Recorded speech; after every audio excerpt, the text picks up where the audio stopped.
अब आपको ये बता देते हैं कि मोदी मंत्रिमंडल पर एसटी हसन ने सवाल उठाए हैं। मंत्रिमंडल में एक भी मुसलमान क्यों नहीं है, एसटी हसन ये सवाल कर रहे हैं मोदी मंत्रिमंडल को लेकर। आज़ादी के बाद पहली बार ऐसा हुआ है कि एक भी मुस्लिम को मंत्रिमंडल में नहीं लिया गया है।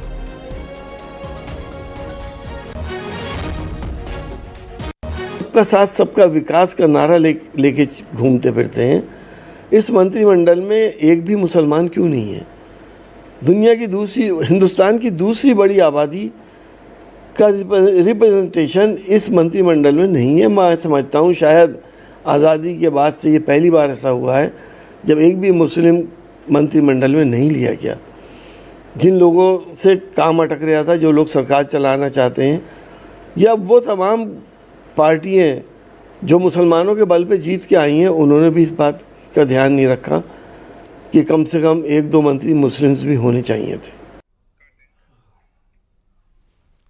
तो एसटी हसन ने विधानसभा लड़ने की जताई है इच्छा। ये भी आप जान लीजिए, जिनको आप अभी स्टेटमेंट देते हुए सुन रहे थे कि एक भी इस बार मोदी कैबिनेट में मुस्लिम चेहरा नहीं है। अब उनकी तरफ से एक और जो इच्छा जताई जा रही है, विधानसभा चुनाव लड़ने की जताई जा रही है।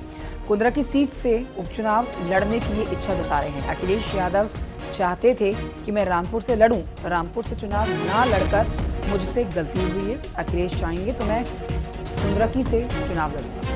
तो सांसदीय का चुनाव लड़ने का मौका मिला, नहीं लड़े, लेकिन अब उपचुनाव लड़ने की इच्छा जता रहे हैं।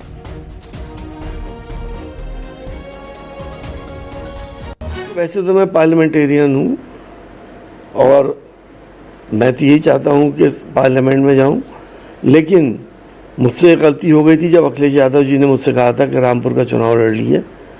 अब मैं ये गलती अपनी दोहराऊंगा नहीं। जो मेरे राष्ट्रीय अध्यक्ष अखिलेश यादव जी जो आदेश करेंगे उसका पालन होगा। तो विधानसभा का अगर टिकट सपा देती है तो आप तैयार हैं कुंद्रा की सभा? अगर अखिलेश जी कहते हैं और टिकट देते हैं तो मैं लड़ूंगा।